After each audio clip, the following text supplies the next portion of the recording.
So we have already seen what is the composition of water, how is it different from ice, how it interacts with other molecules present in food. It is also able to interact with water molecules that are present in the immediate neighborhood to form a three-dimensional network. Now, this is the characteristic feature of water, which makes it evident that whatever water is present in our food is not in present as a single layer but multiple mixed layers. The properties of water vary depending on what area of food are we talking about or what strata of food are we dealing with. Food contains water in two forms, one in free form, the other one in bound form. Free water has properties similar to those of pure water. About 96% of water that is present in your food is free water, meaning it forms the bulk of water present in food. Okay, this water determines the physical stability of our food product. Okay, it is this water that is available for various types of physical, chemical, and biological degradation reactions. The second one is bound water. Okay, bound water interacts with various biomolecules, and because it interacts with various biomolecules, the mobility of this water is restricted within the system, and as a result, it does not participate in any sort of degradation reactions within food system.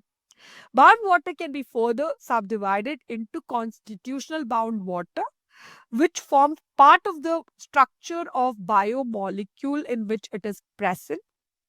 Therefore, it cannot be used for any other reaction, chemical or biological degradation. When charged chemicals react with water, like your Na plus ions, it is believed to form constitutional water.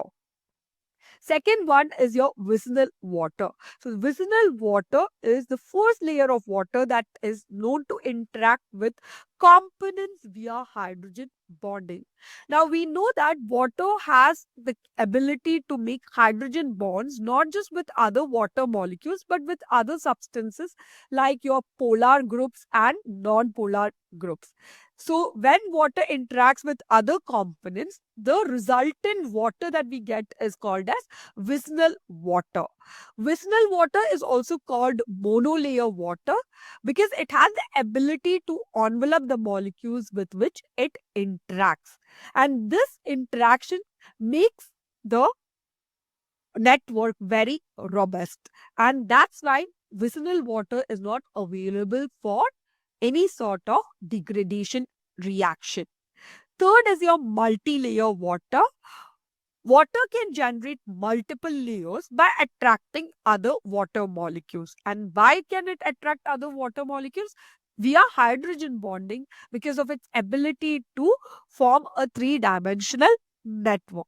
Now, this multi-layer water, it is more acting as a bridge to free water. Now, depending on where your which multi-layer water you're talking about, the mobility can vary. So if the multi-layer water that you're talking about is present near vicinal water, it will have a reduced mobility. But if the multi-layer water is present near the free water zone, then it will have little bit higher mobility.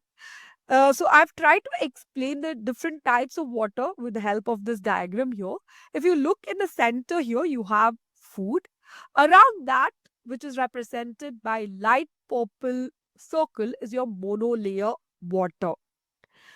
Around monolayer water, you have multiple layers of water, which forms your transition zone. And then finally, you have your free water, which is represented by purple. So this makes it very clear that water which is present in our food exists in different forms.